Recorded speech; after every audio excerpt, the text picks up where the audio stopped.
Salut la gang, Richard Majot, Démocratie Direct. Ce soir, on fait une petite vidéo, ma continuation sur le bilan du Parti libéral. Ce soir, on s'entretient encore sur le sujet de M. Philippe Couillard, avec ses relations douteuses avec des criminels, parce que c'est pas démenti, avec Hans-Peter Black de Amorphix, qui a fraudé un paquet d'investisseurs, puis aussi M. Arthur, le mort-vivant, Porter. Puis je finirai, si la vidéo n'est pas trop longue, avec le petit scandale encore sur Mme Lise Thériault avec la DPJ cette semaine. Fait qu'on va commencer avec M. Hans-Peter Black. M. Hans-Peter Black, c'est un ex-financier montréalais, bien en vue, reconnu coupable de fraude aux États-Unis, puis aussi a réussi à échapper à une faillite au Québec, offrant 400 000 $ à ses créanciers sur une dette totalisant 25 millions. Rien de moins. Puis ça, ce monsieur-là, il avait nommé à Amorphix, c'était une compagnie qui faisait de la recherche sur la maladie de l'Alzheimer. Il faut croire que ça n'a pas bien réussi, parce qu'au Parti libéral, là, ils ont souvent la maladie de l'Alzheimer. Ils ne se souviennent jamais de ça. Ils ne se souviennent jamais, parce que, d'après moi, le vaccin n'a pas bien fonctionné pour l'Alzheimer. Fait que, c'est ça. Puis il avait nommé M. Philippe Couillard, président du conseil d'administration. Puis Philippe lui disait que c'était qu'une connaissance. Puis M. Black lui dit que c'était un très bon ami à lui. C'est bizarre, hein? Regardez bien ça. Jusqu'au printemps 2015, M. Hans Black frayait avec le gratin financier de Montréalais. Il siégeait même au conseil d'administration de l'Orchestre symphonique de Montréal. L'ex-ministre libéral des Finances, Yves Séguin, eh oui, ministre libéral, a déjà travaillé pour lui, et l'actuel premier ministre, Philippe Couillard, a présidé le conseil d'administration de la compagnie Amorphix, Live Science de 2010 à 2012, après y avoir été invité par Black. Celui-ci a d'ailleurs inscrit en entrevue M. Couillard comme un bon ami. Pour moi qui l'invente, là, c'est dans l'article ici. Là. Moi, j'ai rien inventé, parce que c'est pas des amalgames, M. Couillard, là. Je ne pourrais pas dire m'accuser de quoi que ce soit, de diffamation. C'est écrit noir sur blanc. C'est pas moi qui l'invente. Le 15 avril 2015, le premier ministre du Québec, Dr. Philippe Couillard, jure qu'il n'avait ni indice ni raison de penser que Hans-Peter Black avait commis des irrégularités avant de siéger avec lui au conseil d'administration d'Amorphix. Mais non. Une simple recherche dans Google et au palais de justice lui aurait pourtant permis d'apprendre beaucoup de choses sur son collègue. Ouais. Je dirais ici, c'est le monsieur en question, là, c'est Michel Nadeau. Le milieu de la finance montréalais est un petit monde. Un certain mystère entourait le financier Hans-Peter Black. On ne savait pas ce qu'il faisait, signale Michel Nadeau. Cet ancien vice-président de la Caisse de dépôt et placement du Québec, qui est aujourd'hui directeur général de l'Institut sur la gouvernance. C'est un fund wheeler and dealer haut de gamme. Excusez-moi. Je suis pas tellement bon en anglais. OK. Selon M. Nadeau, il dit que c'est un manque d'expérience. Une des premières tâches d'un président du conseil d'administration, c'est de savoir avec qui il a affaire au conseil d'administration et connaître chacun des antécédents qui pourraient nuire à la société. Ne pas avoir procédé à une vérification diligente dans le cas de M. Black. C'est un manque d'expérience du monde des affaires. De la part de M. Couillard, estime M. Nadeau.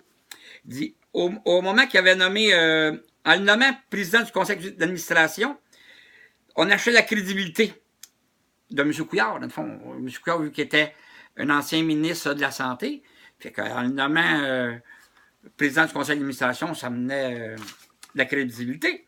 Fait que, puis comme c'était Hans-Peter Black qui était l'actionnaire premier, ben M. Couillard, il ne pouvait pas être éjecté du conseil d'administration comme ça. Il aurait pu le faire. Mais ce qu'il n'a pas fait pour un motif qu'on ne connaît pas, mais qui relève sans doute de l'intérêt pécuniaire. Ça, c'est pas moi qui le dis, c'est M. Nadeau. Fait que c'est ça. Puis quand M. Couillard est arrivé en poste chez Amorphix, les actions valaient 1,25 en 2009 quand il est arrivé là. Puis quand il est parti en 2012, les actions valaient 40 cents. C'était un échec total de M. Couillard quand il a lâché la politique en 2008 pour se lancer en affaires. Puis vous allez voir aussi, il s'est lancé en affaires avec son bon ami Arthur Porter. Que ça n'a pas été un succès, ces affaires d'affaires. Mais par contre, il se trouve comme premier ministre du Québec pour gérer une province. Même si c'est un fiasco total dans le monde des affaires, c'est lui qui gère notre Québec. Mais par contre, à côtoyer des fraudeurs, tu sais bien que tu es bon pour diriger le Parti libéral du Québec. Mais ça va être un amalgame, mais je trouve qu'on a pas mal de preuves sur M. Couillard.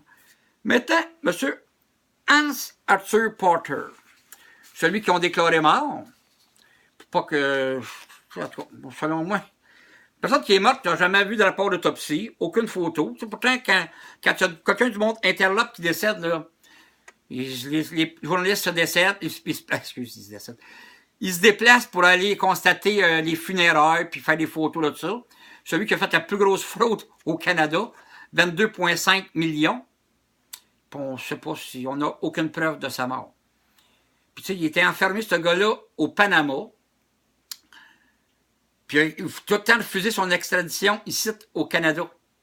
Puis les prisons au Panama, c'est pas quelque chose de plus chic, là. Il a préféré rester là-bas. Par contre, il se payait-tu des fois, il se louait-tu une cellule, des fois pour rencontrer un journaliste, montrer qu'il était en prison, puis que ça coulait plutôt douce au Panama avec ses millions. Ça, c'est tout bien des amalgames. Mais ça ne regarde pas tellement bien. Fait que, qui était vraiment M. Porter? Puis vous allez voir ici les nominations croisées de M. Porter avec Philippe Couillard. Bon, premièrement, en 1984, il y a eu la création du SCRS et du CSARS. Ça, c'est comme une agence comme il faisait pour surveiller les espions. Ça va faire la même. Vous allez voir un petit peu plus loin. Que 29 avril 2003 au 25 juin 2008, M. Couillard, ministre de la Santé et des Services sociaux du Québec, dans le cabinet de M. Jean Charest. En 2004, le conseil d'administration du centre universitaire McGill nomme M. Arthur Porter à tête du CSUM. 2005, M. Arthur Porter est nommé par le ministre Philippe Couillard, président du réseau universitaire intégré de santé, le RUIS. 18 août 2008, Couillard devient partenaire de fonds d'investissement PCP, Persistent Capital Partner. Ça, c'est le 18 août. Le 3 septembre 2008, Arthur Porter est nommé membre du CSARS. Philippe Couillard, le 28 mai 2009, est nommé au CA de la société minière Canadian Royalty. Arthur Porter est nommé au CA de la société minière Canadian Royalties. Ils se croient souvent, ces deux-là. Hein? En 2010, Philippe Couillard nommé membre du conseil privé de la Reine. Philippe Couillard et Arthur Porter fondent Porter, Couillard et Associés. M. Couillard, c'est qu'une connaissance, mais ça se sent ensemble. Mais c'est qu'une connaissance. Arthur Porter est nommé président du CSARS. Philippe Couillard est nommé membre du CSARS.